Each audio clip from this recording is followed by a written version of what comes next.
ప్రభావములు కలుగును గాక. మనం తీసుకొచ్చిన 2 చేతులను ప్రభువై పెట్టి దేవునికి అల్లాడిస్తూ దేవునికి స్తుతులు చెల్లిద్దాం. హల్లెలూయా. అందరూ కూడా దేవునికి స్తోత్రాలు చెల్లించండి. అందరూ హల్లెలూయా, హల్లెలూయా, హల్లెలూయా, హల్లెలూయా, హల్లెలూయా, హల్లెలూయా. దేవుని పరిశుద్ధమైన నామమునకు మహిమయు ఘనతయు ప్రభావములు కలుగును గాక. ఆమేన్. కూడి వచ్చిన మీ అందరికీ మన ప్రభువును ప్రియ రక్షకుడైన యేసుక్రీస్తు నామమున మీ అందరికీ వందనాలండి. మీరు వందనాలు చెప్పరా? ఉపవాసం ఉన్నారు ఈరోజు. వందనాలు అన్నప్పుడు ఏం చెప్పాలి? వందనాలండి నా బుద్ధు, వందనాలండి అని చెప్పాలి. దేవునికి స్తోత్రం. మీ అందరికీ వందనాలండి. దేవునికి స్తోత్రం. దేవుని మహిమ కలుగును గాక. ఈరోజు ఉదయకాలం నుండి ప్రభు మనల్ని నడిపిస్తూ కాపాడుతూ వచ్చినందుకై దేవునికి స్తోత్రం. ఆమేన్. 2 విషయాలు. మొదటిది, మీ దగ్గర ఉన్నటువంటి మొబైల్ సైలెంట్ లో పెట్టేసేయండి. దాని వంక దయచేసి చూడొద్దు. రెండవది, మీ దగ్గర ఉన్న బైబిల్ని మీరు తెరుచుకోండి. ఆమేన్. రైట్. దేవునికి స్తోత్రం. కింద కూర్చున్న వారు కూర్చోండి, కుర్చీలో కూర్చున్న వారు కుర్చీలో కూర్చోండి. ఓకే. దేవుని యొక్క వాక్యాన్ని మనం విందాం. మన ప్రభువును ప్రియ రక్షకుడైన యేసుక్రీస్తు నామమున మీ అందరికి మరొకసారి వందనాలు తెలియజేస్తా ఉన్నాను. కూడి వచ్చిన మీకును లైవ్ లో వింటున్నటువంటి వారికి ప్రత్యేకమైన వందనాలు. మరి దినమున ప్రభు మనల్ని ప్రేమించి ఈ యొక్క 5వ మాసంలో 18వ రోజున మనందరినీ సజీవులుగా ఉంచినందుకే దేవునికి కృతజ్ఞతాస్తుతులు కలుగును గాక. బైబిల్ చెప్తుంది, ఈ మందిరములో నేను తృప్తి పొందినను. కనుక మనుషుడికి ఎక్కడ తృప్తి ఉంటుందో తెలుసా? దేవుని మందిరంలోనే తృప్తి ఉంటుంది. బాధ కలిగిన, కష్టం కలిగిన, ఇబ్బంది కలిగిన, శోధన కలిగిన, వేదన కలిగిన ఆ మనుష్యుడు ఎక్కడికి వచ్చి తృప్తి పొందుతాడో తెలుసా? దేవుని మందిరమునకు వచ్చినప్పుడు. ఆమేన్. కనుక మనం దేవుని మందిరంలో ఉన్నాం కాబట్టి దేవునికి స్తుతి, మహిమ, ఘనత, ప్రభావములు కలుగును గాక. సమస్త మహిమ ఆయనకి కలుగును గాక. ఆమేన్. దేవుని వాక్యాన్ని మనం చదువుదాం. దేవునికి స్తోత్రం. యాకోబు రాసిన పత్రిక. దయచేసి అందరూ బైబిల్ తెరవాలి. చదువు నీకు వచ్చినా నీకు రాకపోయినా బైబిల్ తెరవాలి. ఓకే. బైబిల్ లేకపోతే అడగండి, పిల్లలు మీకు ఇస్తారు. యాకోబు రాసిన పత్రిక 1వ అధ్యాయం 19, 20, 21 వచనాలు శ్రద్ధగా చదువుదాం. 19, 20 వచనాలు చదువుదాం. నా ప్రియ సహోదరులారా, మీరీ సంగతి ఎరుగుదురు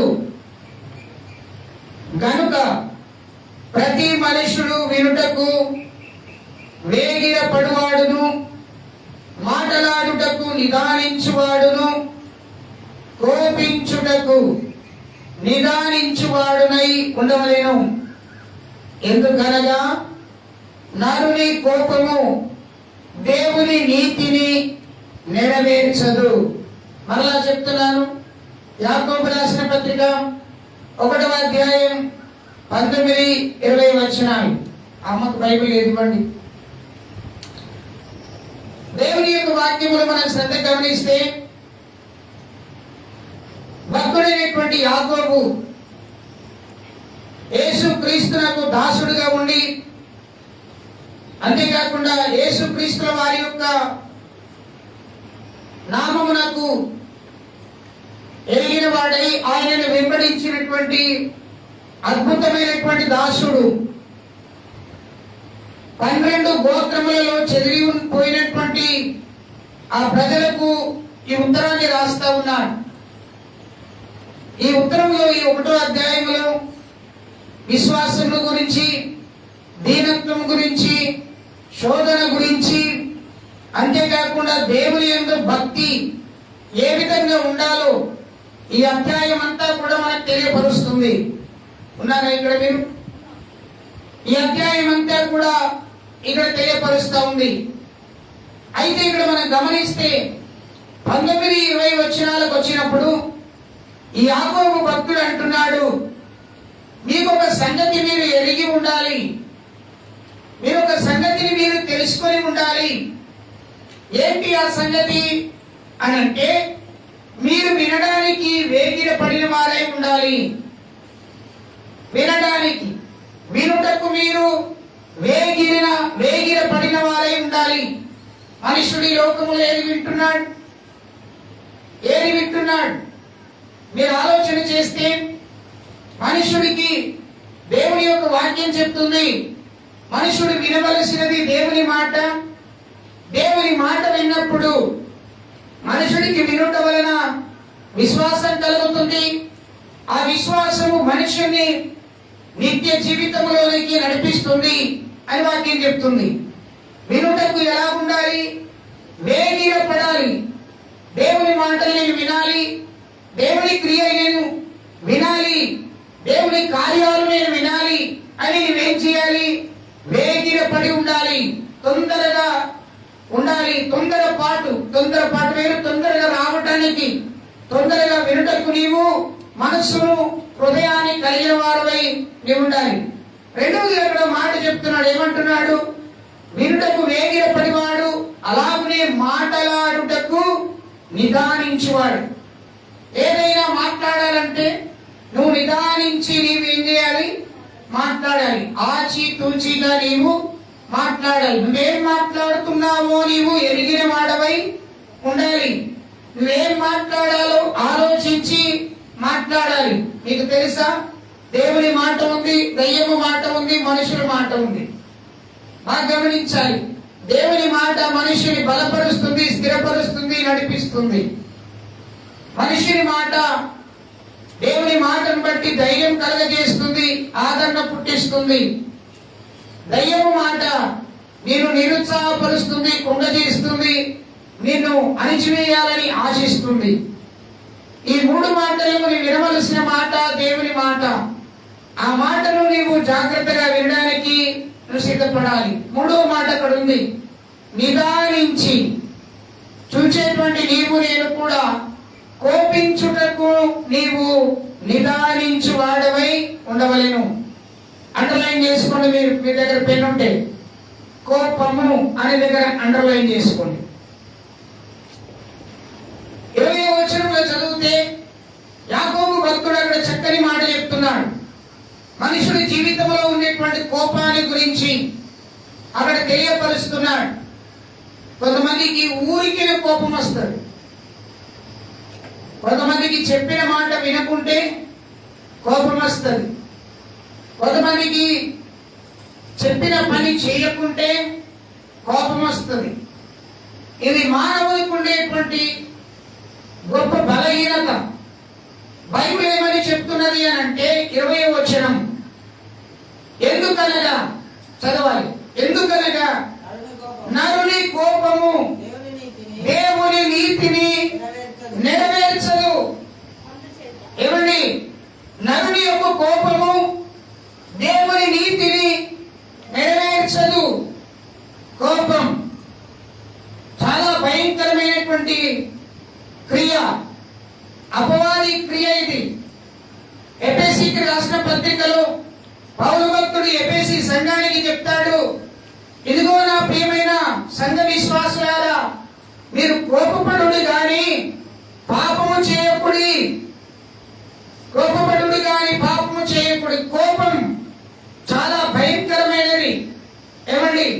ఒక మనుషుడు మీద కోపపడితే కొన్ని దినముల తర్వాత ఆ మనుషుడు సమాధాన పడుటకు ఒకరినొకరు తగ్గించుకొని సమాధాన పెడతారేమో కానీ ఒక మనుషుడు దేవుని మీద కోపపడితే, ఒక మనుషుడు దేవుని కార్యముల మీద కోపపడితే, ఒక మనుషుడు దేవుని ఆలోచన మీద కోపపడితే, ఒక మనుషుడు దేవుడు ఉద్దేశించిన తలంపుల పైన కోపపడితే వాని పరిస్థితి ఏంటి? బైబిల్ గ్రంథంలో గమనిస్తే ఒక మనుషుడు దేవుని మీద కోపపడ్డాడండి. ఏమండి? ఒక మనుషుడు దేవుడి మీద కోపపడ్డాడు.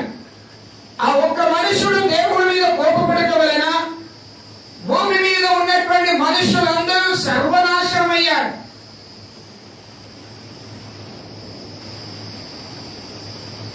భూమి మీద ఉన్నటువంటి సర్వ మనుషులు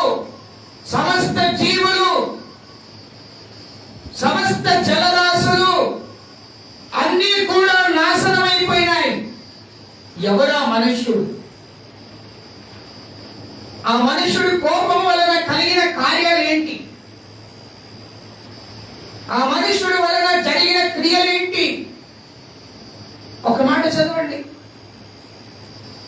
మొదటి యోహాను రాసిన పత్రిక, అక్కడ కోపముల గురించి ఒక మాట ఉంటుంది, చూడండి ఒకసారి. మొదటి యోహాను రాసిన పత్రిక 3వ అధ్యాయం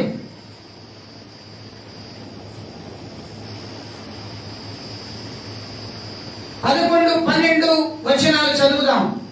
నేను త్వరగా వస్తున్నాను. 11, 12 వచనాలు. యోహాను రాసిన మొదటి పత్రిక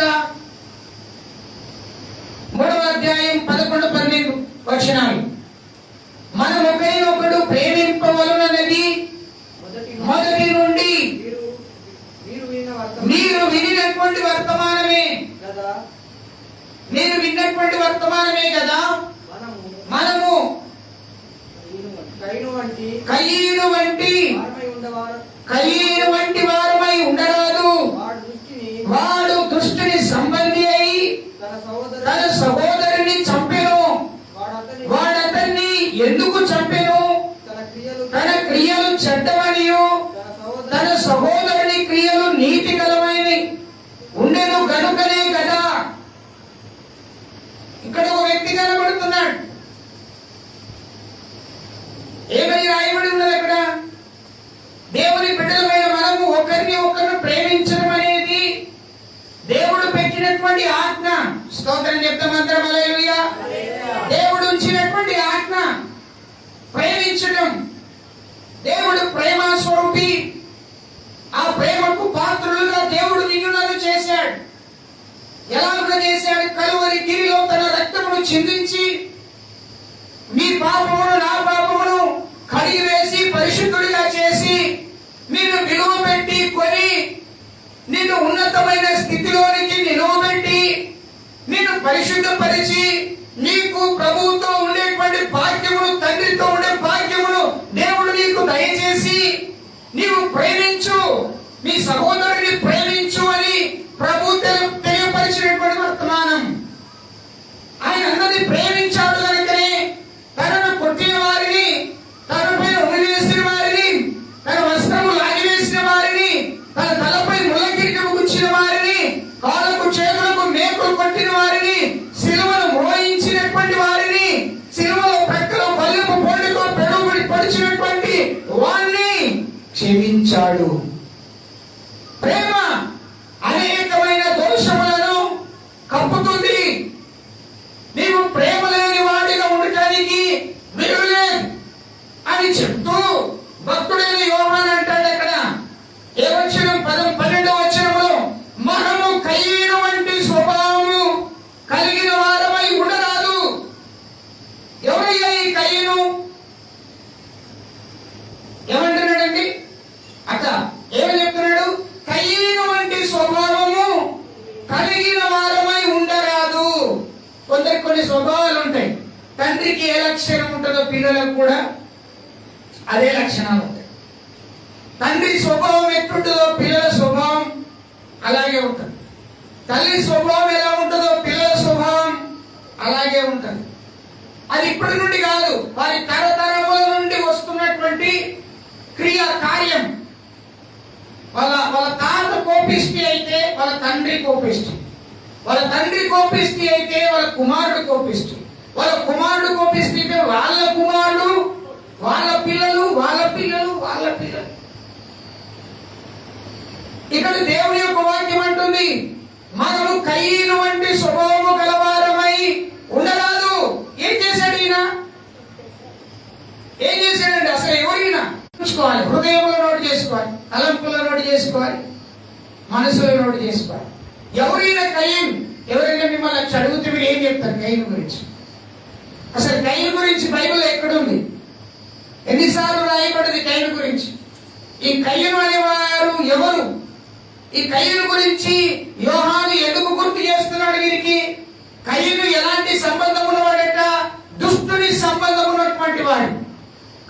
కయ్యనుకున్నటువంటి తలంపు ఎలాంటిది? దుష్టుని తలంపు. కయ్యను ఏం చేశాడు? తన సహోదరుని చంపేశాడు. కయ్యను ఏం చేశాడు? ఆయన క్రియలు చెడ్డవిగా ఉన్నవి. అసలు ఎవరి కయ్యను? ఎందుకు ఈయన చెడ్డవాడిగా అయ్యాడు? ఎందుకు ఈయన బైబిల్ గ్రంథంలో ఆయన పేరుకు చెడ్డగా విశ్లేషకులు లేకపోతే ప్రవక్తలు రాయవలసి వచ్చింది? ఏం చేశాడు ఈయన? కయ్యను లాంటి స్వభావం. మనం ఏమంటాం? ఏలియా మనలాంటి స్వభావం గలవాడే. ఏలియా మనలాంటి స్వభావం గలవాడే. వర్షం ఆగమంటే ఏమైపోయింది? ఆగిపోయింది. పడకూడదంటే పడలేదు. యెహోషువ మనలాంటి స్వభావం గలవాడే. ఆయన ప్రార్థన చేస్తే సూర్యుడు ఆగిపోయాడు, చంద్రుడు ఆగిపోయాడు. వన్ డే లేట్ ఆగిపోయాడు. మరి మన స్వభావం ఎలాంటిది? మన క్రీస్తు స్వభావం కలిగి ఉండాలి. ఆ స్వభావంలోనికి మనం మారాలంటే ఈ కయ్యను ఎవరో మనం తెలుసుకోవాలి. కయ్యను కలిగి ఉన్నటువంటి విధానం ఏంటో మనం తెలుసుకోవాలి. చూద్దాం, బైబిల్లోనికి రండి. అందరూ బైబిల్ తెరిచి చూడాలి. చూడండి వాక్యాన్ని. ఆది కాండంలోనికి రండి. ఆది కాండంలోనికి రండి, 4వ అధ్యాయం. అందరూ తీసుకోండి. ఈ కయ్యను అనే మాటకు అర్థం ఏంటంటే పొందుట లేదా ఈటే అని అర్థం. ఈ కయ్యను అనేటువంటి మాటకు అర్థం ఈటే గాని పొందుట అని అర్థం. ఇంకొక మాట పొడుచుట అనేటువంటిది కూడా కనబడతాయి. ఈ కయ్యను ఎవరి కుమారుడయ్యా అంటే ఆదాము అవ్వలకు పుట్టినటువంటి కుమారుడు. భూమి మీద మొట్టమొదటి సంతానం, మొట్టమొదటిగా పుట్టినటువంటి శరీరానుసారంగా పుట్టినటువంటి కుమారుడు ఈయన కయ్యను. ఈయన తర్వాత ఏబేలు పుట్టాడు. ఆదాము అవ్వలను దేవుడు ప్రేమించి వారికి 2 కుమారులను కలగజేశాడు. బాగా గమనించాలి. ఆదాము అవ్వలు ఎందుకు కుమారులు కనవలసి వచ్చింది? వారు ఏదేను తోట నుండి బయటికి వెళ్ళగొట్టబడ్డారు. ఆ విషయం మనకు తెలుసు. తినకూడని పండును తిన్నారు, చేయకూడని పనిని చేశారు. వారి మహిమ శరీరమును కోల్పోయారు, మహిమ వస్త్రమును కోల్పోయారు. దేవుని యొక్క స్వరము విన్నప్పుడు ఆ స్వరములకు భయపడి పొదల చాటును తాగుకొని, అయ్యో ప్రభువా, నీ స్వరము వినడం వలన మాకు భయం కలుగుతుంది అని చెప్పి దేవునికి ఉత్తరం ఇచ్చారు. దేవుడు అన్నాడు, ఎవరు మీకు మీరు దిగంబరులని తెలిపిన వాడు ఎవడు అని అంటే, నీవు కలగజేసిన ఈ స్త్రీయే నాకు చెప్పింది. ఈ స్త్రీయే నాకు ఇచ్చింది పండు, నేను తిన్నాను, ఈ విధంగా అయిపోయా. ఆ స్త్రీని అడిగాడు ప్రభు, నువ్వు ఎందుకు ఇలా చేసావు? నాకేం తెలుసు ప్రభువా, సర్పం వచ్చింది, అది చెప్పినట్టు నేను విన్నాను, అది చేసేసాను. అయితే మీరు శపించబడ్డారు, మీరు శపించబడ్డారు. మీ వలన నేల శపించబడింది, మీ వలన జంతువులు శపించబడ్డాయి, మీ వలన పంటలు శపించబడ్డాయి. కనుక మీరు నా మాట వినందుకు మీరు ఈ ఏదైనా తోట నుండి మిమ్మల్ని నేను వెళ్ళగొట్టుచున్నాను. కొత్తగా వెళ్ళగొట్టలేదండి. దిగంబరులుగా ఒకవేళ వారు వెళ్ళిపోతే, దిగంబరులుగా వారు ఒకవేళ వెళ్ళిపోతే పరిస్థితి ఏమైతుందో అని దేవుడు ఆలోచించి వారికి చర్మాయపు చొక్కాలను చేయించి, వారికి చర్మపు చొక్కాలను కట్టి వారు ఏం చేశారు? ఏ దేవుని తోట నుండి పైకి పంపించేసి, అలాగే బయటికి వెళ్ళిన తర్వాత వారిద్దరూ కలిసినప్పుడు ఈ కయ్యను ఏం చేశాడు? పుట్టాడు. ఈ కయ్యను ఏం చేయబడ్డాడండి? పుట్టాడు. మొట్టమొదటి సంతానం, మొట్టమొదటి సంతానం ఈ కయ్యను పుట్టాడు. ఈ కయ్యను తర్వాత హేబేలు పుట్టాడు. 2 అన్నదమ్ములు, చక్కని వారు, అద్భుతమైనటువంటి కుటుంబం. దేవుడు 2గా ఉన్న వారిని ఏం చేశాడు? ఇప్పుడు 4గా చేశాడు. ఈ 4గా చేశారు. 4గా ఉన్నటువంటి వీరు దేవుని ఆరాధించారు, దేవుని స్తుతించారు, దేవుని మహిమపరిచారు. ఎందుకంటే దేవుడు చేసిన మేలును వీరు మర్చిపోలేదు, దేవుడు చేసిన కార్యములు వీరు మర్చిపోలేదు. దేవుని ఆరాధించడం మరవలే, ప్రార్థించడం మరవలే, దేవుని సన్నిధికి వెళ్ళడం మరవలే, దేవుని బలిపీఠం దగ్గరికి వెళ్ళడం వీరు మరిచి పోలే. ఈ రోజుల్లో చాలా మంది మర్చిపోతున్నారు, దేవుని సన్నిధికి రాలేకపోతున్నారు. సినిమాలకు, షికారులకు, పార్టీలకు, పబ్బులకు ఏమండి విచ్చలవిడిగా తిరుగులాడుతూ ఉన్నారు. దేవుని సన్నిధిని విడిచినటువంటి వారు ఎవరైనా సరే వారి పరిస్థితి ఏంటిదో బైబిల్ చెప్తుంది. చూద్దాం, ఇక్కడ గమనిస్తున్నాం. ఈ కుటుంబం భక్తి కలిగిన కుటుంబం అండి, చాలా భక్తి కలిగిన కుటుంబం. జరిగింది ఏంటో తెలుసా? దేవుడు ఆదామును అవ్వను ఆశీర్వదించాడు, ఇద్దరు కుమారులను ఇచ్చాడు. అందులో మొదటి వాడు కయ్యను, రెండో వాడు హేబేలు. వీళ్ళిద్దరు కూడా అద్భుతమైనటువంటి దేవుని సన్నిధిలో వారు నివాసం చేస్తున్నారు. ఒక్క దినమున, one day, what is happen? ఒక రోజున ఒకటి జరిగింది. ఏం జరిగిందో తెలుసా? ఇద్దరు కూడా వారికి కలిగిన వాటిలో నుండి దేవునికి కానుకలు తీసుకొచ్చారండి, అర్పణలు తీసుకొచ్చారు. చిన్నవాడును పెద్దవాడును ఇద్దరు తీసుకొచ్చారు. చిన్నవాడు అర్పణలు తీసుకొచ్చాడు, పెద్దవాడు అర్పణలు తీసుకొచ్చాడు. ఇద్దరి అర్పణలు దేవుని బలిపీఠం మీద పెట్టినప్పుడు దేవుడు చిన్నవాడి యొక్క అర్పణలను ఏం చేశాడు? అంగీకరించాడు. చెప్పాలి మీరందరూ, అంగీకరించాడు. నువ్వు దేవుని మందిరానికి వస్తావు కదా, నువ్వు మందిరంలో కానుకలు ఇస్తావు కదా, ఇస్తారా మీరందరూ? నీ అర్పణ దేవుడు అంగీకరిస్తాడా? అది అంగీకరిస్తాడా? నువ్వు ఎప్పుడైనా ఆలోచించినావు? నాకు ఒక దైవజనుడు ఒక మాట చెప్పాడు, సియోన్, నీ పర్సులో ఎన్ని డబ్బులు ఉన్నా, ఎన్ని నోట్స్ ఉన్నా, ఎన్ని కాయిన్స్ ఉన్నా, అందులో పెద్దది ఏది ఉంటే అది దేవుడిది అన్నాడు. నాకు అర్థం కాలేదు, నేను అసలు ఆయన కోసం చెప్తున్నాడా? నేను ఆయన గురించి నేను నిజంగా చెప్తున్నా, నేను బలిపీఠం మీద ఉన్నా, నేను నిజంగా చెప్తున్నా. కోప్పడ్డాడు, మనసులో నొచ్చుకున్నాను. ఇది ఒక 20 సంవత్సరాల క్రితం జరిగింది. గొప్ప దైవజనం. నేను మనసులో నొచ్చుకున్నాను. ఎప్పుడు ఇలాగే చెప్తాడు కదా. ఒకరోజు నా పరిశుద్ధాత్మ దేవుడు నన్ను ప్రార్థన చేసుకున్నాను. ఒక మీటింగ్కి వెళ్ళాను. ఆ మీటింగ్లో మరి దేవుని వాక్యం విన్నాను. విన్న తర్వాత కానుకలు అర్పించాలి కదా, అందరూ కానుకలు, సేవ భారం. మీటింగ్ అంటే అద్భుతమైన పరిచర్య, ఎన్నో ఖర్చులతో కూడిన పరిచర్య. అందరూ కానుకలు వేస్తూ ఉన్నారు. నా పర్సులో అప్పుడు ఒక 1000 రూపాయల నోటు ఉంది, ఒక 1000 రూపాయల నోటు, 200 నోటు, 200 నోటు, 50 రూపాయలు, 100 రూపాయలు,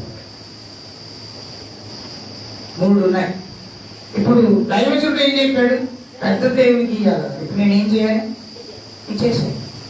నిజంగా చెప్తున్నాను, నేను యథార్థంగా నా పర్సు నుండి తీసి నేను వేసేసాను. అలా వేసానో లేదో వారం తిరిగే లోపల ఈ మందిరానికి స్థలం దేవుడు ఇచ్చాడు. స్తోత్రం, హల్లెలూయా. ఈ మందిరం కట్టబడడానికి దేవుడు దైవజనులతో మాట్లాడు. మనం అనుకుంటాం, ఎందుకు ఇవ్వాలి? మన అర్పణ దేవుడు అంగీకరించాలి. కయ్యను అర్పించాడు, హేబేలు అర్పించాడు. విషయం ఏంటంటే అర్పించిన అర్పణ దేవుడు అంగీకరించలే. కయ్యను అర్పణ దేవుడు అంగీకరించలేదు. ఇప్పుడు కయ్యను ఏం చేయాలి? దేవుడు నాకు అర్పణ, దేవుడికి ఇచ్చిన అర్పణ దేవుడు అంగీకరించలేడు కనుక నేను మరలా తిరిగి వెళ్ళి సంపాదించి భూమిని సేద్యం చేసి పనులు చేసి విస్తారమైనటువంటి ధనములు ద్రవ్యములు సంపాదించి ధాన్యములు సంపాదించి మరలా నేను దేవుడి ఎందుకు తీసుకొచ్చి ఇస్తా అనేటువంటి ఆలోచన అతనికి రావాలి. అది రాలేదు. ఏదొచ్చిందో చూడండి, అక్కడ చూడండి 5వ వచనం. కయ్యనుడు అతని అర్పణను ఆయన లక్ష్య పెట్టలేదు కాబట్టి కయ్యను మిక్కిలి, కయ్యనుకు మిక్కిలి, బైబిల్ చూడాలి. కయ్యనుకు మిక్కిలి కోపము వచ్చెను. ఏమొచ్చింది? ఇక్కడికి కోపము వచ్చింది. కోపం. మనుషుడి మీద కోపము కలిగి ఉంటే ఒక రోజు సమాధాన పడతాడు. చివరికి చావు దగ్గరైనా సమాధాన పడతాడు. ఒక మనుషుడికి దేవుడి మీద కోపం వస్తే ఆయన పరిస్థితి ఏంటి? కయ్యనుకు దేవుడి మీద కోపం వచ్చేసింది. పాస్టర్ మీద కాదు. ఈ రోజున పాస్టర్ల మీద కోపపడతారు. అసలు నేను ఏమంటా తెలుసా? దేవుడు నీ అర్పణ అర్పించాలంటే దేవుడికి అర్పించే అర్పణ స్వీకరించాలి దేవుడు. పాస్టర్ మీద, పాస్టర్ల మీద, సంఘ పెద్దల మీద, సంఘ విశ్వాసుల మీద అల్లికలు అల్లుతారు. వాళ్ళు దుష్ట సంబంధికులు. వాళ్ళు దేవుడి ప్రేమ ఉండదు, దేవుడి సహవాసం వల్ల ఉండదు, అటు ఇటు తిరుగులాడు వారి వల్ల ఉంటారు. హల్లెలూయా. ఈయన ఏం చేశాడండి?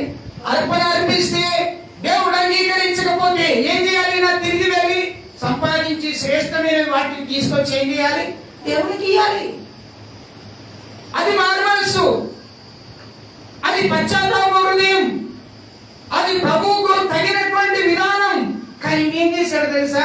అక్కడే, ఎక్కడండి?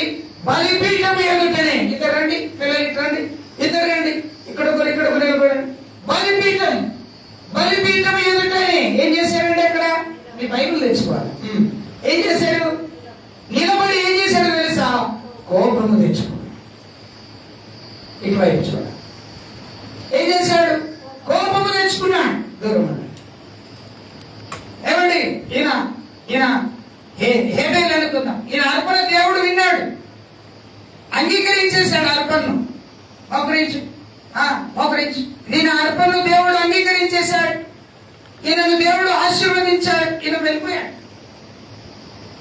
ఇక్కడ ఎవరున్నారు? కయ్యూను ఉన్నాడు. ఈ కయ్యూను అని వాడు ఏం చేశాడు తెలుసా? అర్పణ అర్పిస్తే దేవుడు దాన్ని అంగీకరించలేదు. ఎందుకు అంగీకరించలేదు? అతడు శ్రేష్టమైనవి తెచ్చాడు, ఈయన తనకిష్టమైనవి. అది మనం దేవునికి ఇచ్చేటప్పుడు మనకిష్టమైన ఇష్టం, దేవునికి ఇష్టమైనది ఇయ్యం. కనుక అంగీకరించకపోయేసరికి ఇతనికి ఏమొచ్చింది? ఎవరి మీద కోపం వచ్చింది? దేవుడి మీద వచ్చింది. దేవుడు నా అర్పణ అంగీకరించలేడు కనుక మిక్కిలి కోపము వచ్చింది. కోపం వచ్చి ఏం చేశాడు? తన ముఖాన్ని చిన్నపుచ్చుకున్నాడు.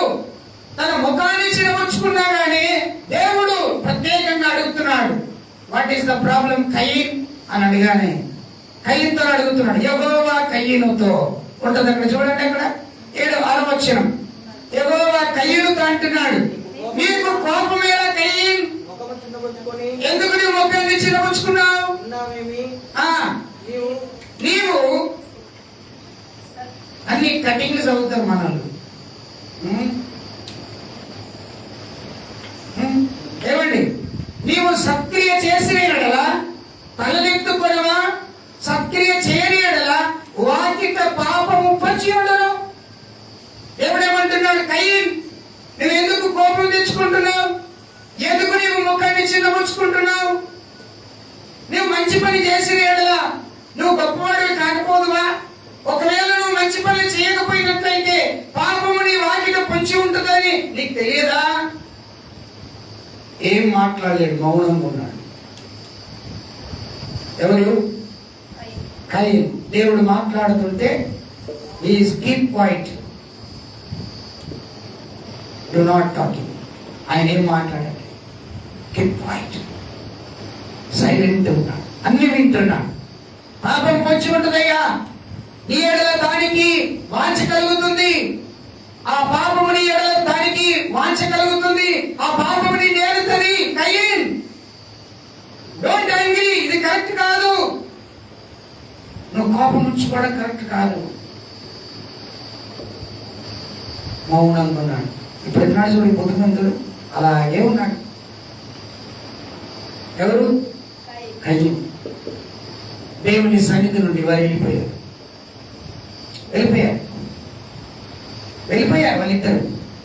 వాళ్ళిద్దరు వెళ్ళిపోయారు. వెళ్ళిపోయిన తర్వాత కయ్యూనుకు ఒకటి ఆలోచన. ఏంటి ఆలోచన? నా తమ్ముడి అర్పణ దేవుడు అంగీకరించాలి, నా అర్పణ దేవుడు అంగీకరించాలి.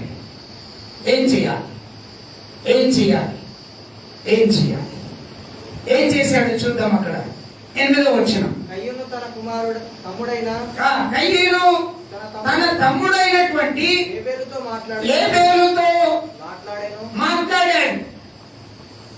వారు పొలములో ఉన్నప్పుడు కయ్యూను తన తమ్ముడైన హేబేలు మీద పడి ఎదురు బదులు అతన్ని చంపెను. ఏం చేశాడు? అతన్ని చంపాడు. ఎక్కడ మాట్లాడుతున్నారు వీళ్ళు? ఎక్కడున్నారు వీళ్ళు? పొలంలోనికి హేబేలు ఎందుకు వచ్చాడు? హేబేలు ఏం చేశాడు? హేబేలు గొర్రెలు కాసేవాడు. మేపుకుంటూ ఎక్కడికి వచ్చాడు. మేపుకుంటూ అక్కడికి రాగానే కయ్యూను హేబేలుతో మాట్లాడుతున్నాడు. అరే తమ్ముడా, నీ అర్పణ దేవుడు ఎట్లా అంగీకరించాడా? నా అర్పణ ఎందుకు అంగీకరించలేదురా అని అడుగుతా ఉంటే ఈయన చెప్తా ఉన్నాడు, నేను నా దగ్గర పుట్టినటువంటి వాటిలో నుండి తొలుచూలిన వాటిని దేవుని మందిరానికి, దేవుని అర్పణకు, బలిపీఠం దగ్గరికి నేను తీసుకెళ్ళాను అన్నా. నేను అలా తీసుకెళ్ళాను కనుక నా అర్పణ దేవుడు అంగీకరించాడు అని అన్నాడు. ఈ మాట విన్నప్పుడు కూడా ఇతనికి ఏం కలిగింది? కోపం పుట్టింది. ఏం చేశాడు? తన దగ్గర ఉన్నటువంటి దానిని తీసుకున్నాడు. ఏం చేశాడు? ఒక్కటే దెబ్బకు ఏం చేశాడు? నరికాడు. ఏం చేశాడు? నరికేశాడు. ఒకసారి దేవునికి స్తోత్రం, దేవునికి మహిమ. ఏం చేశాడు? నరికేశాడు. నరకగానే రక్తం ఏమైంది? కింద చిందింది. ఆయన ఏమైపోయాడు? పడిపోయాడు. నీకు అర్థం కాలేదు. పడిపోయాడు. దేవునికి స్తోత్రం. పడిపోయాడు. రక్తము చిందింది. గిలగిల కొట్టుకున్నాడు. చచ్చిపోయాడు. శుభ్రం కూర్చున్నాడు ఆయన. చూడండి బుద్ధిమాని. దేవునికి స్తోత్రం కలుగును కాక. చనిపోయాడు. ఈయన చంపేశాడు. ఎవరు చంపేశాడు? ఈ కయీన్.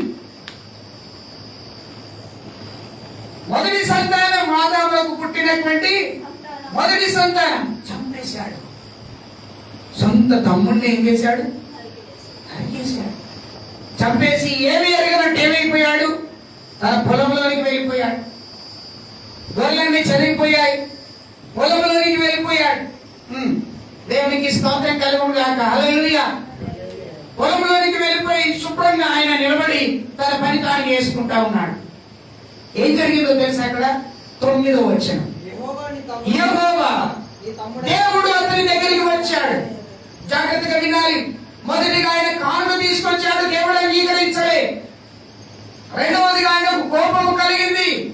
కోపము కలుగుట వలన తన సొంత తమ్ముడు ఏం చేశాడు? హత్య చేశాడు. చంపివేశాడు. అంటే ఆయన కోపము పుట్టింది. ఏం చేశాడు? ఇంకోటి ఏం చేశాడు? ఆయన చంపేశాడు. అంటే హంతకుడు. కయీను ఎవరండి? హంతకుడు. ఈ రోజుల్లో మనుషులను మాటలతోని, చూపులతోని చంపేస్తూ ఉంటారు. ఒక రోజు నేను పెళ్లికి వెళ్ళాను. భార్య భర్త కంటే ఐస్ క్రీమ్ తీసుకురాపాను. నేను అందరి మధ్యలో ఉన్నాను అంటే, నువ్వు ఇస్తావా లేదా అంటే చెబుతుంది అంటుంది.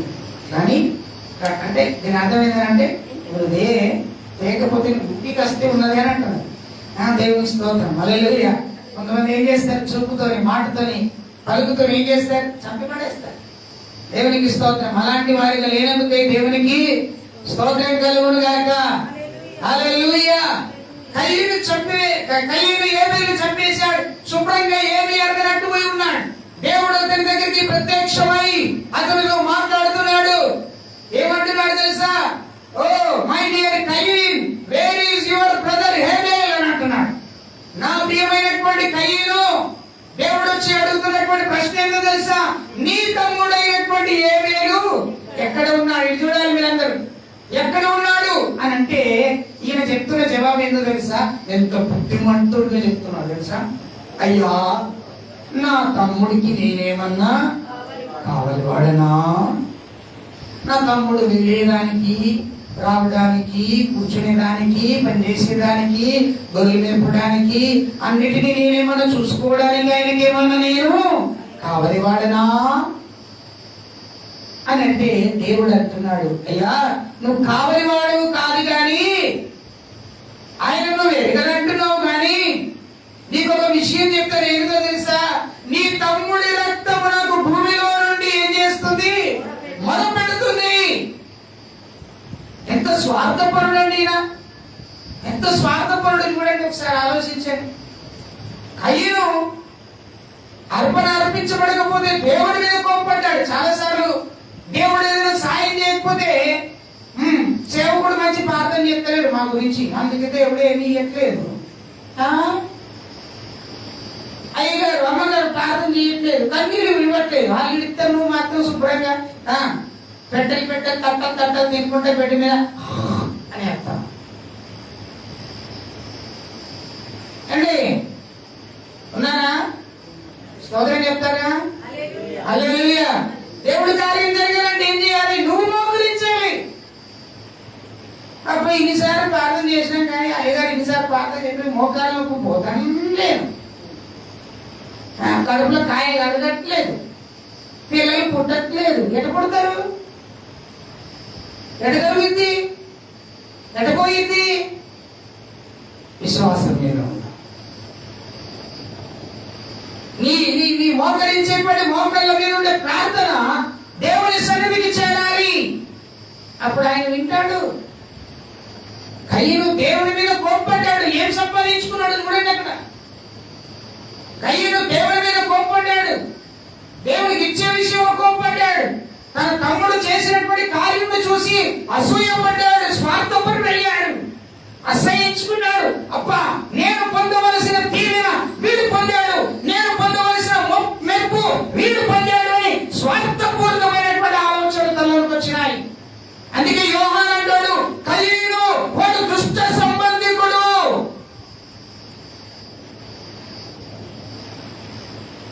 మన సంబంధాలు ఏముంటాయి తెలుసా? అన్ని అన్యులతోనే ఉంటాయి. బైబిల్తో ఉండదు, ప్రార్థనతో ఉండదు, వాక్యంతో ఉండదు, దేవునితో ఉండదు, మందిరంతో అసలే ఉండదు.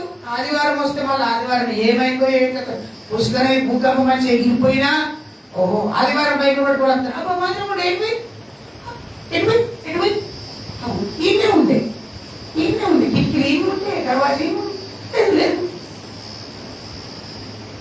భక్తులు మన చర్చే కాదండి, లోకంలో అందరూ విశ్వాసం ఎట్లా ఉన్నారు చూద్దాం. దేవుడు అంటున్నాడు, ఇదిగో కయ్యను, నువ్వు చేసిన పని ఏంటిది? నువ్వేం పని చేసావు తెలుసా? ఏం పని చేసావు నువ్వు? నీ తమ్ముడి యొక్క రక్తము నాకేం చేస్తుంది? నేలలో నుండి నాకు మొరపెడుతుంది. నీ తమ్ముడి యొక్క రక్తము ఏం చేస్తుందట?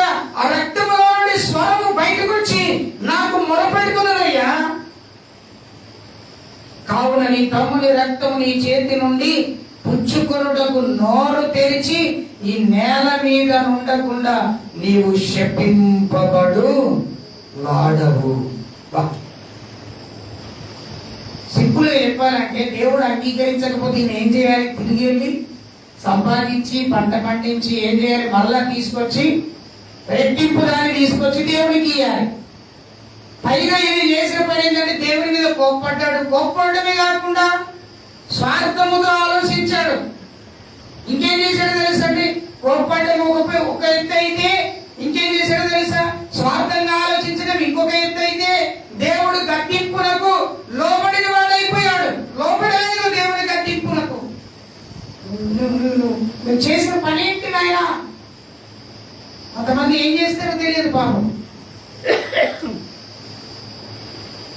12-1 గంట దాకా సెల్ ఫోన్ రాకనే ఉంటాడు. ఏం చేస్తారో తెలియదు, నాకు అర్థం కాదు. తెలియదు, మోకరించరు, ప్రార్థన చేయరు, వాక్యం చదవరు. బైబిల్లో ఆది కాండం ఎక్కడ ఉంటుందో తెలియదు, ప్రకటన గ్రంథం ఎక్కడ ఉంటుందో కూడా తెలియదు. ఒక రోజు నేను మీటింగ్కి వెళ్ళాను. పాస్టర్ గారు నా పక్కన పెద్ద బిషప్ గారు, ఆయన ఆర్చ్ బిషప్ గారు లేవి కాండం వెతుకుతున్నాడు. ఎక్కడ? కొత్త నిబంధనలో. ఎక్కడ వెతుకుతున్నాడు? కొత్త నిబంధనలు వెతుకుతున్నాడు. పాస్టర్ గారు లేవి కాండం ఎక్కడ ఉంటుంది? నేను చూశాను. అమ్మో అర్థమైన మరి ఎక్కడుందని వెతుకుతున్నారు సార్ అంటే, కొత్త నిబంధనలు ఉంటుంది. అయ్యే సార్ మీరు ఎట్ట బిషప్ అయ్యారు నాకు అర్థం కాలేదు సార్. లేవి కాండము ఆది కాండం తర్వాత నిర్గమకాండం ఉంటుంది, నిర్గమకాండం తర్వాత లేవి కాండం ఉంటుంది సార్. 3వ గ్రంథం సార్, 3వ పుస్తకం సార్ అదే అంటే. అవును కదా పాస్టర్ గారు, ఈ మధ్య నాకు మతిమార్పు గారు మాకు కాదు. ఆయనకు వచ్చింది ఏంటంటే తిండి బాగా తిన్నాడు, లావ్ అయ్యాడు, లేవలేకుండా అయిపోయాడు. దేవుని స్తోత్రం. ఎప్పుడు చూసినా చికెన్ మటన్ బిర్యానీ అంటాడు తప్ప దేవుని వాక్యం చదవడు, దేవుని వాక్యం ఇంకా పిల్లలకి నేర్పడు, ఆయన నేర్చుకోడు. కొన్నిసార్లు మనం ఏం చేస్తాం తెలియదు, మనం ఏం చేస్తామో కూడా మనం ఎరగం. దేవుడు అడుగుతున్నాడు, Cain what are you doing? నువ్వేం చేశావు? ఎక్కడున్నావు? Why are you doing this? నువ్వు ఎందుకు ఇలా చేశావు? నీ మీద నాకు ఒక సంకల్పం ఉన్నది, నీ మీద నాకు ఒక ఉద్దేశం ఉన్నది, బట్ నువ్వు ఎందుకు ఇలా చేశావు? నువ్వు ఇలా చేసినందువలన నీ వలన నీకు జరుగుతున్నది ఏంటో తెలుసా? నీవు శాపగ్రస్తుడవైతున్నావు. అవుతున్నావు కదా, అయినావు. ఏమైనాడండి? ఎవరి మీద కోప్పడ్డాడు? అక్క ఎవరి మీద కోప్పడ్డాడు? అన్న ఎవరి మీద కోప్పడ్డాడు? దేవుడి మీద కోప్పడ్డాడు. యాకోబు పత్రికలో ఏం చదివాము? 1:20లో మనుష్యుడి యొక్క కోపము దేవుని నీతిని నెరవేర్చదు. దేవుడి మీద కోప్పడితే దేవుడు నాకు అందిస్తాడేమో, అలిగిన గులిగిన నాకు అందిస్తాడేమో. ఏమి ఇయ్యడు ఆయన. ఇచ్చేదాన్ని ఆపేస్తాడు. ఇయ్యకూడని దాన్ని నీకు ఇచ్చేస్తాడు. ఏంటిది? శాపం. దీవెనకు బదులుగా, ఆశీర్వాదానికి బదులుగా ఏమొస్తుంది? శాపం వస్తుంది. శాపార్థమైనటువంటి జీవితం వస్తుంది. కయ్యను అది పొందుకున్నాడు. ఇక్కడ కయ్యను జీవితంలో ఇక్కడ జరిగినటువంటి కొన్ని విషయాలు దేవుడు అతనితో మాట్లాడుతున్నాడు. నీ మంచిగా చదవాలి. 10వ వచనం, నీ స్వరము నాకు నేలలో నుండి నాకు బలపడుతున్నది, కావున నీ తమ్ముడి యొక్క రక్తము నీ చేతి నుండి పుచ్చుకొనుటకు నీ నోరు తెరిచి అది ఎదురు చూస్తుంది. నీ తమ్ముడిని నువ్వు నరికి వేసి భూమి మీద రక్తాన్ని ఒలికించావు కదా, ఆ రక్తము నాకు మొరపెట్టింది. ఆ మొరపెట్టిన రక్తము నిన్ను శాపగ్రస్తమైన జీవితానికి అప్పగించడానికి నోరు తెరుచుకొని ఎదురు చూస్తుంది. స్తోత్రం, హల్లెలూయా. దేవునికి స్తోత్రం, హల్లెలూయా. తన భక్తి తన దగ్గర నుండి పోయిందండి. తన విశ్వాసం తన దగ్గర నుండి పోయింది. తన పరిశుద్ధత తన దగ్గర నుండి పోయింది. ఇప్పుడు ఏమొచ్చిందో తెలుసా? దేవుడి దగ్గర నుండి శాపగ్రస్తమైనటువంటి మాటలు వస్తా ఉన్నాయి. వాటిని శ్రద్ధగా వింటున్నాడు. 10వ వచనంలో అంటాడు దేవుడు, ఇదిగో నీవు నేలను సేద్యపరిచినప్పుడు అది తన సారము ఇక మీదట నీకు ఇయ్యదు. దేవుడు అంటున్నాడు వాగ్దానం. దేవుని మాటలు ఎట్లుంటాయి చూడండి. ఒళ్ళు జగరిస్తా ఉందిరా. ఏమంటుండే తెలుసా? నీవు అనుకుంటున్నావు నేను వ్యవసాయంలో మంచి నేర్పరి గలవాడని అనుకుని నువ్వు గెర్రవీగిపోతున్నావు కనుక ఈ రోజున నీ తమ్ముడి రక్తం నాకు మొరపెట్టింది. ఆ రక్తము నిన్ను ఏం చేయాలని? మృంగివేయాలని. ఆ రక్తము నిన్ను దేవుడికి దూరమైపోయే పరిస్థితిని నువ్వు తీసుకొచ్చినావు కనుక నిన్ను శాపగ్రస్తంలోకి నడిపిస్తుంది. అయితే ఇదిగో దేవుని బిడ్డగా ఉన్నటువంటి నీకు నా దగ్గర నుండి వచ్చేటువంటి మాటలు ఇవే. ఏంటిదో తెలుసా? నీవు నేల మీద అనేకమైన కష్టాన్ని కష్టపడతావు కానీ, నువ్వు భూమిని సేద్యం చేస్తావు కానీ ఏమి ఇయ్యదట? అది నీకు సారము ఇవ్వదు. సారం ఇయ్యదు. మొదటి శాపం ఏంటి? వెళ్ళారా? మొదటి శాపం సారం ఇయ్యదు. ఇంకేం జరుగుతుందంటే చూడండి అక్కడ, నీవు భూమి మీద దిగులు పడుచు దేశ దిమ్మరివై. అబ్బా స్తోత్రం చెప్పండి అందరూ. హల్లెలూయా. నువ్వేం చేస్తావంటే భూమి మీద దిగులు పడుతూ ఏం చేస్తావు? దిగులు పడతావు. రెండవది దిగులు ఉంటుంది నీకు ఎప్పుడు. ఇంకొకటి ఏంటో తెలుసా? దిగులు పడిచి ఎలా ఉంటావంట? దేశ దిమ్మరిగా తిరుగుతావు నీవు. దేశ దిమ్మరి ఎట్లుంటాడా? ఒక చోట ఉంటాడా? ఒక చోట ఉంటాడా అండి? ఉండడు. దేవునికి స్తోత్రం. ఏది రుచి ఉంటే దాని ఏమిటా వాటి ఏమంటా ఆయన ఏం చేస్తాడు? పరిగెడతాడు. ఏమండి? ఏది రుచి దొరికితే ఆ రుచి ఏమంటా వ్యక్తి ఏం చేస్తాడు? పరిగెడతా ఉంటాడు. ఈ రోజు నిజామాబాద్ అంటాడు, రేపు హైదరాబాద్ అంటాడు, ఎల్లుండి ఢిల్లీ అంటాడు, ఆ వరంగల్ అంటాడు, లేకపోతే కామారెడ్డి అంటాడు, నిర్మల్ అంటాడు, ఇంకెక్కడ అంటాడు, ఇంకెక్కడ అంటాడు. వాడి జీవితం స్థిరం ఉండదు. ఎక్కడెక్కడో తిరుగుతాడు.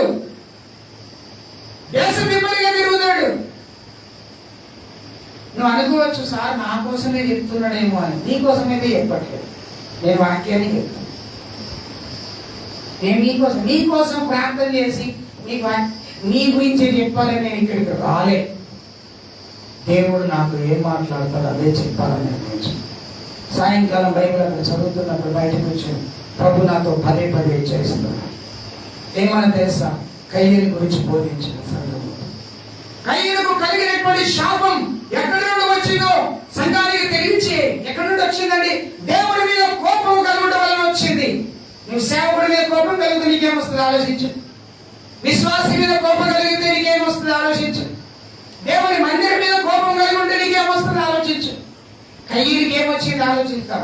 మొదట భూమిని సేద్యం చేస్తే సారం ఇయ్యదన్నాడు దేవుడు. రెండవది ఏమన్నాడు? నీకు దిగులు వస్తుంది అన్నాడు. మూడవది ఏమన్నాడు? నువ్వు దేశ దిమ్మరిగా తిరుగుతావు వెంటనే కయ్యేనుకు కోపం వచ్చేసింది. ప్రభువా నువ్వెవడేంది ప్రభువా, ఈయన ఏం చెప్తాను వినా అన్నాడు. ఏమన్నాడు? నేను చెప్తా నువ్వు విను. ఏం చెప్పాడు ఆయన చూడండి 11వ వచనం. 11వ వచనం చదవండి. చదవాలబ్బా, చదవాలి వెళ్ళారా, చదవండి 11వ వచనం. అందుకు కయ్యను నా దోష శిక్ష నేను భరించలేనంత గొప్పది. అబ్బాయి ఎందుకు చెప్తున్నాడు తెలుసా?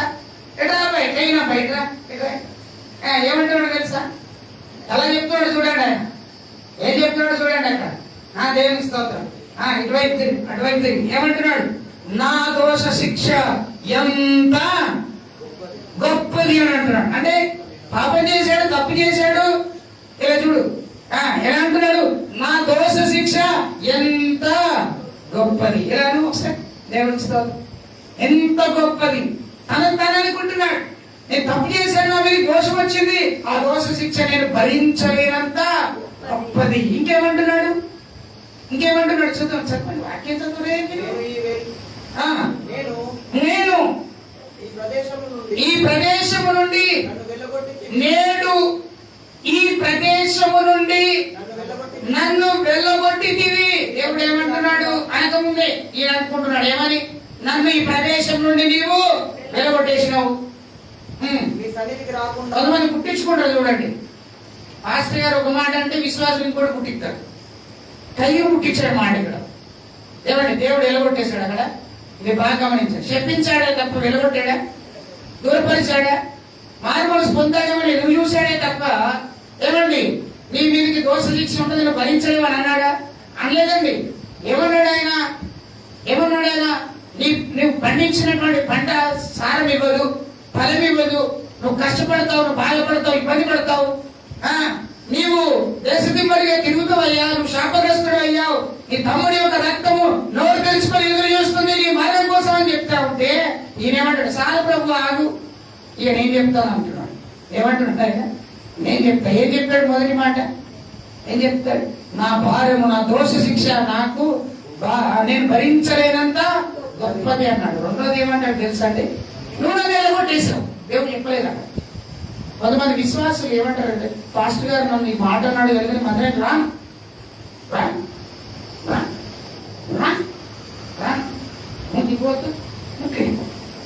నువ్వు రాకుంటే ఏంటిది అంటే వచ్చినా దేవుణ్ణి ఆరాధించాలి, రాకున్నా అది. పాస్టర్ గారి కొరకు రావద్దు దేవుని మందిరానికి కోసం. దేవుని కోసమే దేవుని మందిరానికి దేవుని కోసం దేవుని మందిరానికి వచ్చే వాళ్ళు దేవుని మందిరాన్ని విడవరు. సుఖాల కోసం, సౌఖ్యం కోసం, సుఖాల కోసం, సౌఖ్యం కోసం, ఆనందం కోసం, స్త్రీల కోసం, పురుషుల కోసం వచ్చేటోళ్ళు తిరుగులాడతారు.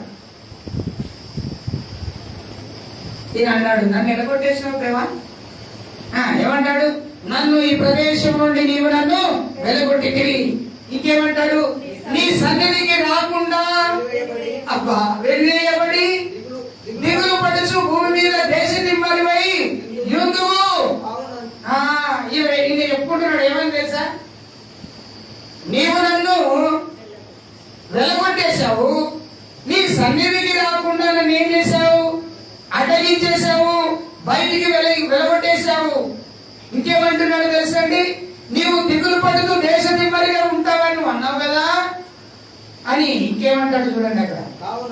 కావున నన్ను కనుగొని వాడెవడు, నన్ను చంపునని యెహోవాతో అన్నాడు. ఏమంటున్నాడు తెలుసా? నన్ను చూసి నుండి చంపమన్నట్టు నువ్వు చెప్పినావు కదా దేవా అని అంటున్నాడు. ఆయన బైబిల్ అక్కడ లేదే, కానీ పుట్టించుకున్నాడు. తన పరిశుద్ధ జీవితాన్ని తాను పాడు చేసుకున్నాడు. ఎందుకు? స్వార్థం. ఎందుకు? దేవుని మీద కోపం. దేవుని కట్టింపుగా ఆయన లోబడే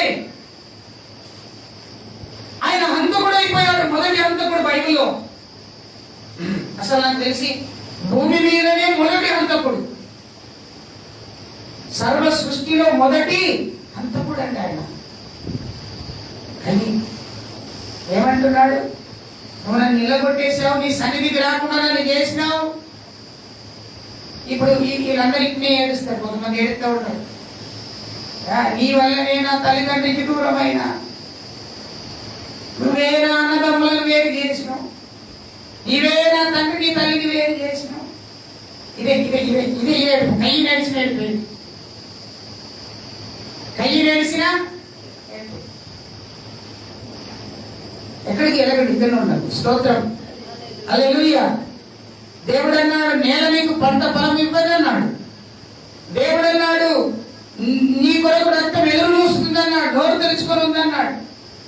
దేవుడు అన్నాడు, నువ్వు దేశ దిమ్మరిగా తిరుగుతావని దేవుడు 3 మాటలు అంటే ఈయన 30 మాటలు చెప్పాడు దేవుడి దగ్గర. లేనిపోయి అన్ని సృష్టించుకున్నాడు. అలాగని ఏమంటాడు తెలుసా? నన్ను చూసినోడు నన్ను చంపేది. ఏమండి అక్క అన్న ఏమంటున్నాడు? నన్ను కనుగొనివాడు నన్ను చంపుడుగా అంటున్నాడు. నన్ను చూసిన వాడు, నన్ను గుర్తుపట్టినవాడు. ఏమండి అక్కడ ఎందరున్నారు తెలుసా? మీరు గుర్తుపెట్టుకోండి, 4 ఉన్నారండి అక్కడ. 4 ఒకడు ఏమైపోయాడు? పోయాడు. ఇప్పుడు ఉన్నారు ఎంత? 3 ఉన్నారు ఇక్కడ. స్తోత్రం, హల్లెలూయా. ఇప్పుడు ఎందరు ఉన్నారు ఇక్కడ? ఆదాము, అవ్వ, కయ్యను ఉన్నారు. ముందెందరు ఉన్నారు? ఆదాము, అవ్వ, కయ్యను, ఏబెలు. ఒకరిని చంపేశాడు. ఇప్పుడు ఎంత లేదు? 3 ఉన్నారు. ఈయనేమంటున్నాడు? ఎంతో ధైర్యం చూడండి దేవుడి దగ్గర. నన్ను చూసినోడు నన్ను చంపేది అని అంటున్నాడు. అంటే తల్లి చంపుతాడనా, తల్లి చంపుతాడా? ఆలోచించాలి. నిందలేసుకుంటారు కొంతమంది. వీడు నన్ను చంపడానికి వచ్చాడు, ఈవిడ నన్ను చంపడానికి వచ్చింది. ఎంతో దారుణం అండి.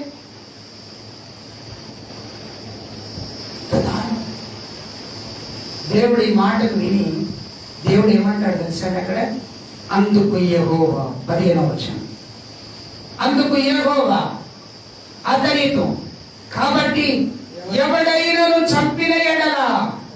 అబ్బా దేవుడు ఎంత కనికరము, చంపడు. ఆలోచించండి. ఎవడైనా నేను చంపిన ఎడల వారికి ప్రతి దండనగా 7 అంతలు అప్ప కలుగుతుందట.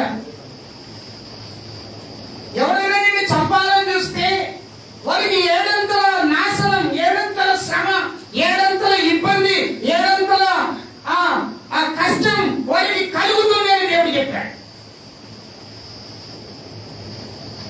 చెప్పి ఒక మాట చెప్పాడండి. ఏమన్నాడు తెలుసా? ఏం చేశాడు తెలుసా? ఆ మాట చెప్పి ఎవ్వరు కూడా ఈ కయ్యను చంపకూడదని అతడికి ఒక గుర్తు వేశాడు. స్తోత్రం చెప్పాడు అందరూ, హల్లెలూయా. కయ్యను జీవితం చూడండి, భలే విచిత్రంగా ఉందండి. మన జీవితం కూడా భలే విచిత్రంగా ఉంటుంది. అప్పుడే భక్తి అంటాం, అప్పుడే స్తోత్రం స్తోత్రం అంటాం. అప్పుడే వీడు పోని, వాడు పోని, వీడు పోని, వాళ్ళు పోని, వీడు పోని. దేవునికి స్తోత్రం. నిజమా కాదా? నమ్మిన వారి స్తోత్రం చెప్పండి, హల్లెలూయా. కయ్యను జీవితం అలాంటిదే. కయ్యను జీవితము ఇప్పుడు దేవుడు ఒక గుర్తు చేశాడు. కొంతమంది స్టాంపు పెడతారు, ఎక్కువ ఒరిగే వాళ్ళని ఏమంటారు? ఇది గయ్యాడితే అని అంటారు. అంటారా? ఎక్కువ తిట్టడం ఈయన ఎప్పుడు బండబూతులు పెడతాడు. ఎప్పుడు గొడవ పెట్టే వాళ్ళు చూసారు అనుకో, అబ్బా వీడు వచ్చింది ఎప్పుడైనా ఎట్లున్నా గొడవ.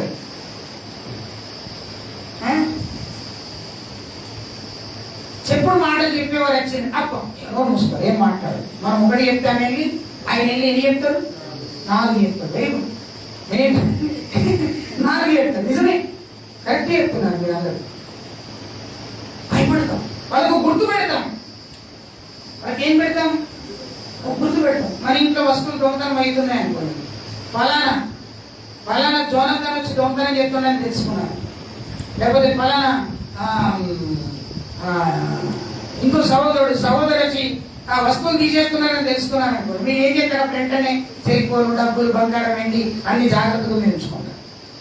వాడు ఎన్నిసార్లు రానిపోనే అనుకుంటాం కదా. ఎందుకు? వాడి గుర్తు ఏంటిది? వాడు దొంగ.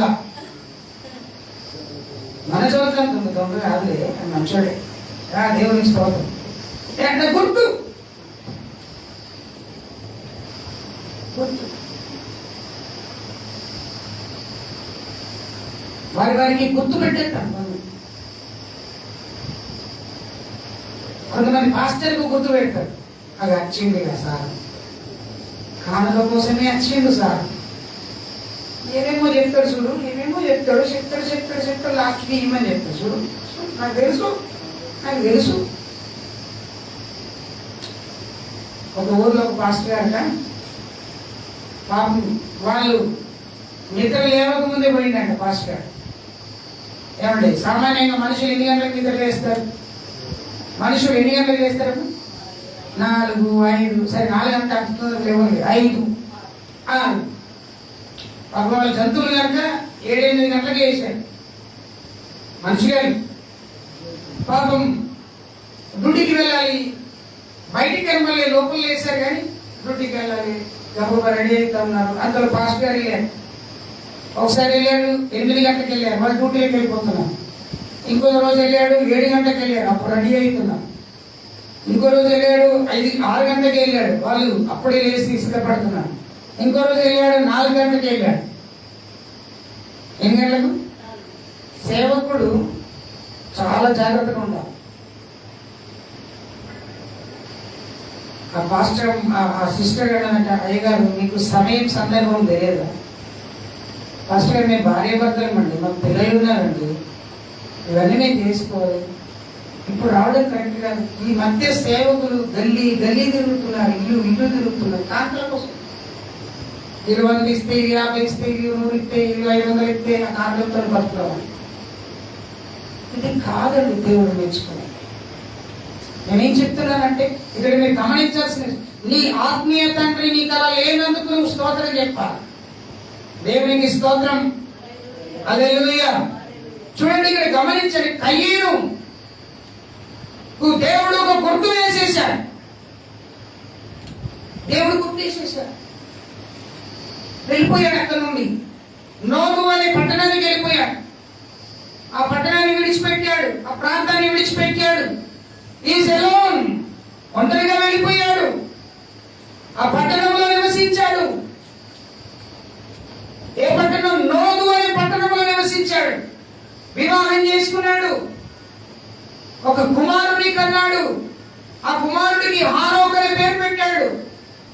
హానోకు అనే పేరు పెట్టిన తర్వాత ఆ కుమారుడు కోసం ఒక పట్టణాన్ని కట్టించాడు. ఆ పట్టణానికి పేరు పెట్టేసి ఇది హానోకు అనే పట్టణాన్ని పెట్టేసేసాడు. ఆ హానోకు ఇంకొకరిని కన్నాడు, ఈరాదును కన్నాడు. ఆ ఈరాదు మహలేయుడు కన్నాడు.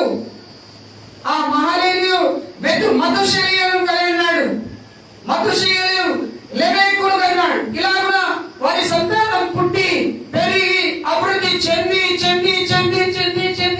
చెంది ఒక గొప్ప సమూహముగా మారిపోయింది.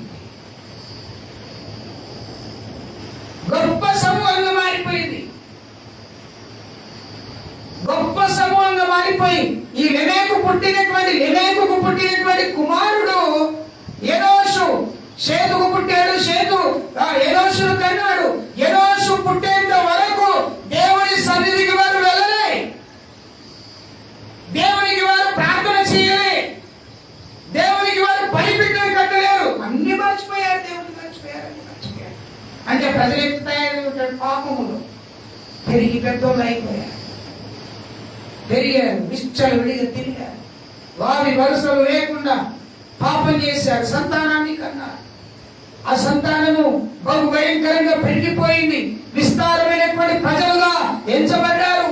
ఈ విస్తారమైనటువంటి ప్రజలుగా ఎంచబడినటువంటి ఈ ప్రజలను దేవుడు చూచినప్పుడు తన మనస్సును నొచ్చుకొని, అయ్యో దేవుని కుమారులు నరుల కుమార్తెలతో పాపము చేయుచున్నారని దేవుడు ఎరిగి వారిని జల ప్రళయములు ఏం చేశాడు?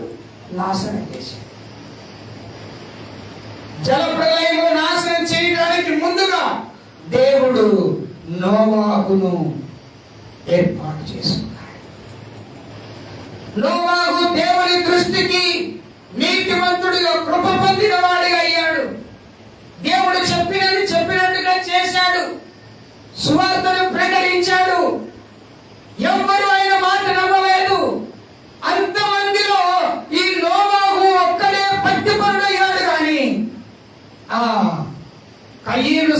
సంతానములో ఉన్న వారెవ్వరూ కూడా భక్తులుగా లేకపోయారు. అదే మాట, దేవుని మీద కోపము మనుష్యుని యొక్క నీతిని నెరవేర్చదు. నీ పిల్లల మీద కోపపడితే నీ పిల్లలు నిన్ను అర్థం చేసుకుంటారేమో, కానీ నీ కొరకు రక్తము దారపోసి నీ కొరకు తన ప్రాణాన్ని పెట్టినటువంటి నీ దేవుడి మీద వెళ్ళినట్టు కూడా కోపం. నువ్వు అడిగింది ఇయ్యకపోతే నీకు కోపం. పక్కలకి ఇచ్చాడు, నాకు ఎందుకు ఇయ్యలేడు? పక్కలు ప్రార్థన చేశాడు, నేను ప్రార్థన చేశాను, వారికి ఎందుకు ఇచ్చాడు, నాకు ఎందుకు ఇవ్వలేదు? అసలు నిజంగా దేవుడికి నా మీద ప్రేమ ఉన్నదా? కోపం కదా మనకు వస్తుంది కదా.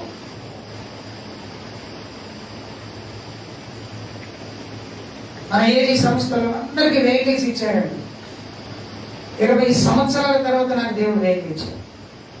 23 ఇయర్స్ ఓపికతో ఉన్నాను నేను. 23 సంవత్సరాల తర్వాత ప్రతిరోజు ప్రార్థన చేశాడు, ప్రభు నాకు బండి కావాలి, ప్రభు నాకు వెహికల్ కావాలి, ప్రభు రోజు ప్రార్థన చేశాను.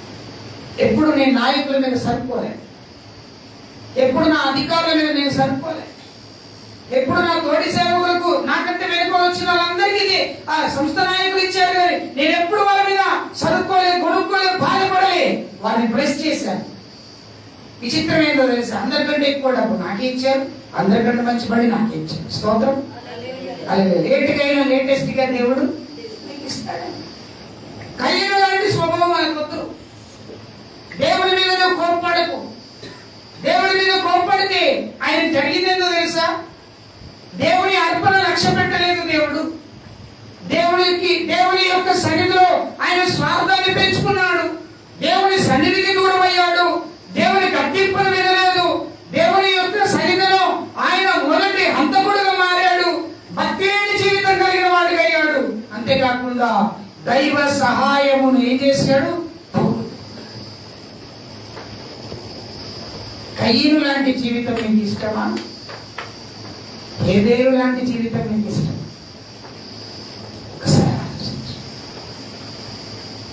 ఒకసారి మనం దేవునికి ఇచ్చేటప్పుడు, దేవుని దగ్గరికి వచ్చేటప్పుడు, దేవునితో ఉండేటప్పుడు స్వార్థము లేకుండా కలిగొచ్చున్నాము. ప్రార్థన చేద్దాము, లేచి నిలబడదామా, ప్రార్థన చేద్దామా, దేవుని సన్నిధానం ప్రార్థన చేద్దాం. ప్రభువా, ఇదిగో ఈ ఉదయకాలం కయ్యను దేవుని మీద కోపము కలిగిన వాడై దీవెనకు బదులుగా శాపమును పొందుకున్నాడు. ఆయన అయ్యా, నన్ను మనుషులు నిందిస్తున్నారు, అవమానపరుస్తున్నారు, నీ దేవుడు ఏమాయను అని నన్ను అనేకులు బాధిస్తున్నారు. అందరికీ మేలు చేస్తున్నటువంటి దేవుడు నీకెందుకు మేలు చేయట్లేదు? అందరికీ ఇచ్చుచున్నటువంటి దేవుడు నీకెందుకు ఇవ్వడం లేదు అని ప్రతి క్షణము నేను నలిగిపోతున్నానయ్యా. అందరి కుటుంబాలు సమాధానంతో ఉన్నవి, మరి నీ కుటుంబం ఎందుకు సమాధానంతో లేదు? అందరి కుటుంబములు సంతోషముతో ఉన్నాయి, నీ కుటుంబము ఎందుకు సంతోషముగా లేదు అని ప్రజలు నన్ను పదే పదే పదే పదే బాధిస్తూ ఉంటారు. ప్రజలు ఈ మాటలు పలికించుచు నీ మీద నాకు కోపం పుట్టిస్తున్నారయ్యా. నరుని కోపము దేవుని నీతిని నెరవేర్చదు. దేవుని నీతి నెరవేర్చబడాలంటే హేబేలు వలె ఉండాలి. హేబేలు నీతిమంతుడు గనుక, హేబేలు నీతిమంతము కలిగిన వాడు గనుక, స్వార్థము లేని వాడు గనుక, హేబేలు పరిశుద్ధమైన జీవితమును జీవించాడు గనుక, హేబేలు దేవునికి ఇచ్చినటువంటి అర్పణ దేవునికి శ్రేష్టమైనది కనుక దేవుడు హేబేలు యొక్క ప్రార్థన విన్నట్టుగా నీ ప్రార్థన వినును కాక.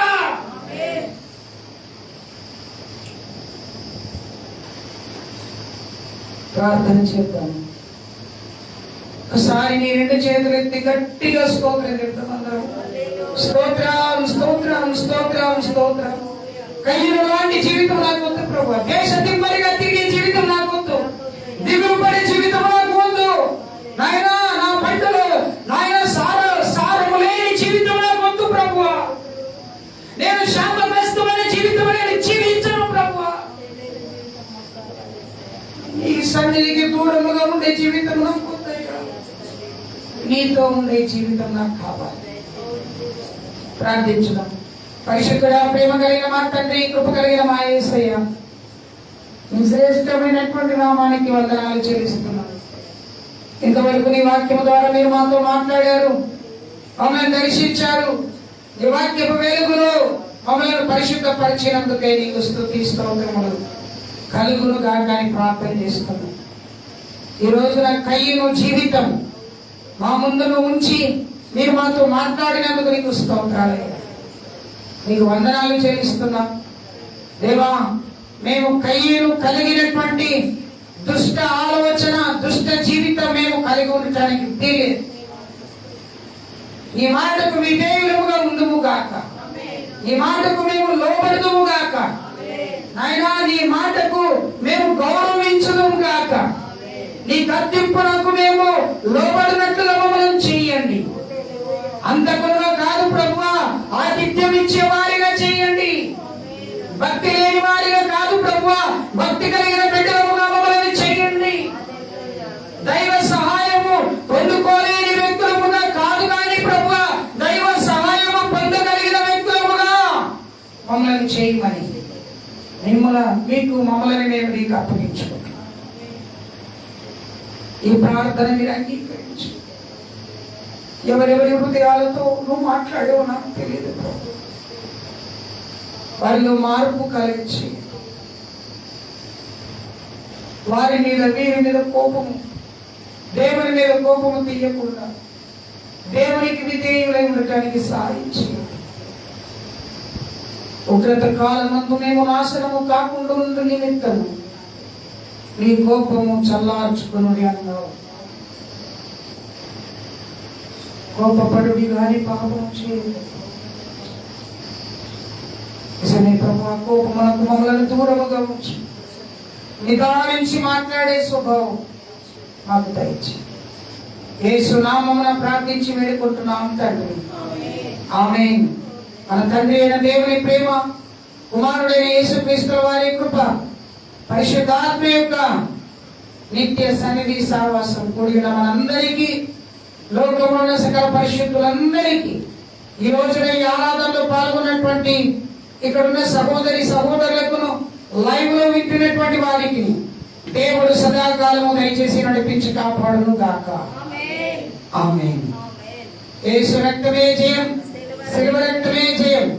యేసు క్రీస్తు నామమునకు సమస్త విజయము కలుగును గాక. ఆమేన్. అందరికీ